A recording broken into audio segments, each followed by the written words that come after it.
This is an explanation of Amazon SEO testing a product. So I get this question a lot from my copywriting optimization clients. And the question is essentially about making SEO changes and the tendency to see metrics go down. So let's go ahead and say I sell hyaluronic acid.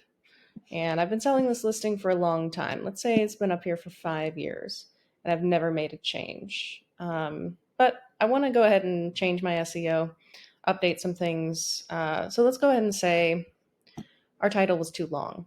We're going to go ahead and move the 1 ounce to the middle of the title so that the customer can see it on the search page. Also, we have a semicolon in our title that we don't need. It looks kind of ugly. So we're going to update this. So we change our title, bullet points, HTML description, or we can maybe only change our A+ page. Let's say we didn't make any upstairs SEO changes. What the algorithm is going to do is test us in new spots. So it's trying to figure out what change we made and whether that change was good or not. So it's going to go ahead and put us in, let's say, hyaluronic acid cream. Now, we don't belong there. It's going to put us there and we're not going to perform well. So what we're going to see on our back end is probably traffic went down and definitely conversion rate went down.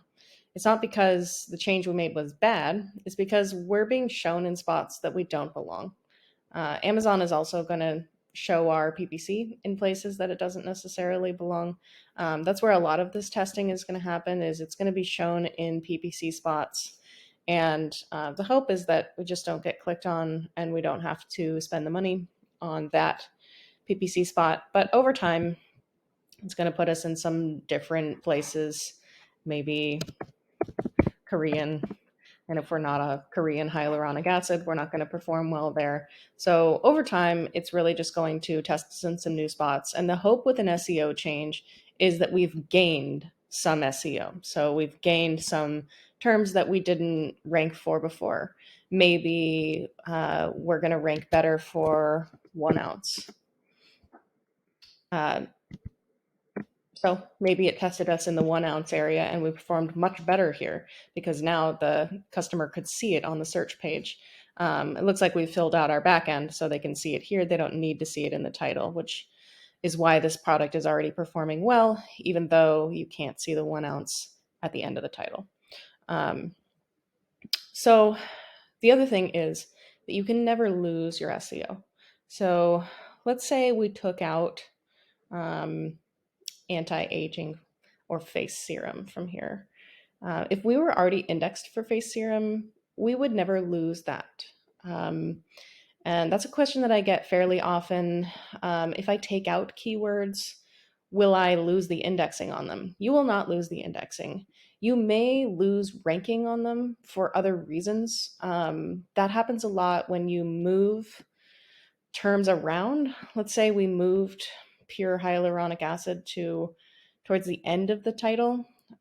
For click-through and conversion reasons, you may not rank as well for that keyword anymore, but it's still going to be indexed on your product.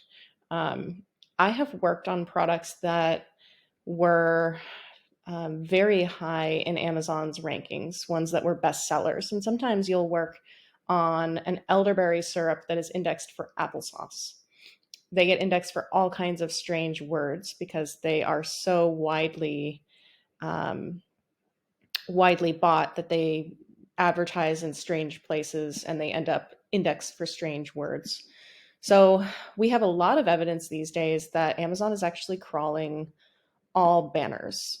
So it used to be that we knew that they didn't index this text, for example, but they do index alt text on the back end of your A+ images. So I've seen studies where they'll add Spanish keywords to the alt text, and then they'll check the indexing, and the listing will be indexed for the Spanish text that they put on the back end of the A+ banners. So pretty good evidence that we're indexing for alt text, and that Amazon is increasingly crawling the text on your banners. And it started as a reason to find text in the main image, so that's not allowed.